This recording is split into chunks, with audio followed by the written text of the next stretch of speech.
Hi there, and welcome to Jill's Quest for Riches. Now, in today's episode, we are going to talk about specs. We're going to look into what they are and why people are using them. If you're ready, I'm ready, let's go.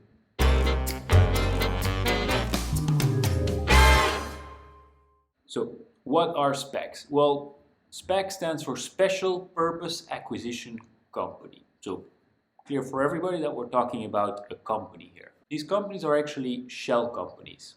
They do an IPO, they raise money, and then the whole purpose of this shell company is to buy or merge with an existing private company, and by doing so, bringing that private company public. And that way, the private company gets access to capital. That's why they are also called blank check companies. At the moment that a spec does its own IPO, it's basically an empty box. It gathers investment from different investors that are interested, but these investors mostly believe in the management that's behind the spec and that this management will find a suitable, interesting other private company to merge with. Usually, as an investor, you pay $10 a share, and then depending on whether there's news about which company your spec will merge with or acquire, the price goes up. From this explanation already, it should be clear to you that there's quite some risk and more precisely uncertainty for the investor involved in this process. Now, why would a company opt for a spec? Well, there's a few different ways in how a company can become publicly listed. The first one we probably all know is an IPO. The second one is a direct listing, which is very similar to an IPO, except that you don't go through an investment bank, but you go directly to the investors. Slack, for example, is one of the companies that did that. Then you have two other possibilities, and they are quite linked. You have the SPAC, the one I just explained, and the reverse takeover.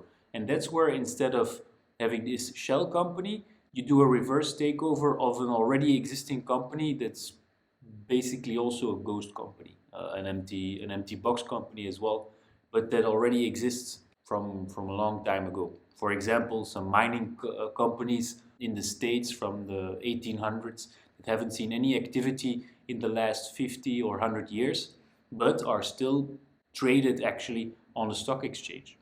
So if you want to get on the stock exchange, you could merge with one of these companies, and then as a result, your private company is now also listed on the stock exchange.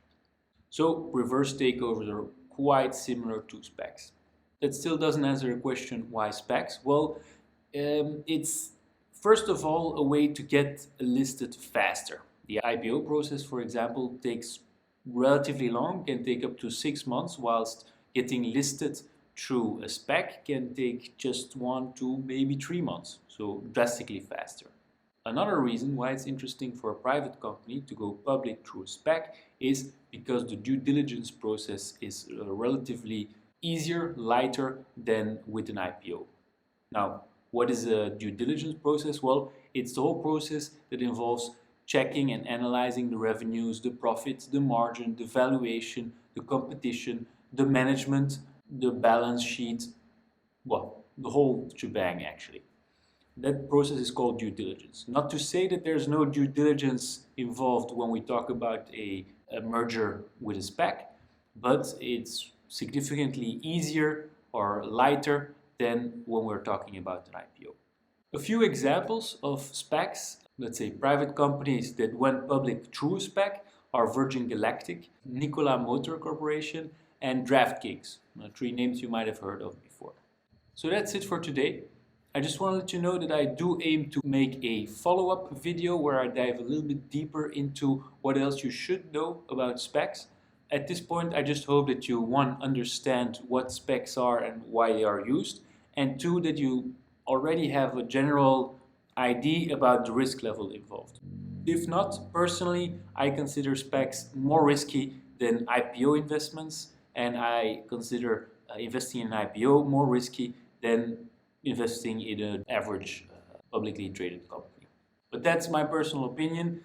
Just to be clear, I am not a professional financial advisor. You should do your own due diligence. If you like this video, be sure to hit the like button, and if you want to see more videos like these, be sure to subscribe. See you in the next one. Bye.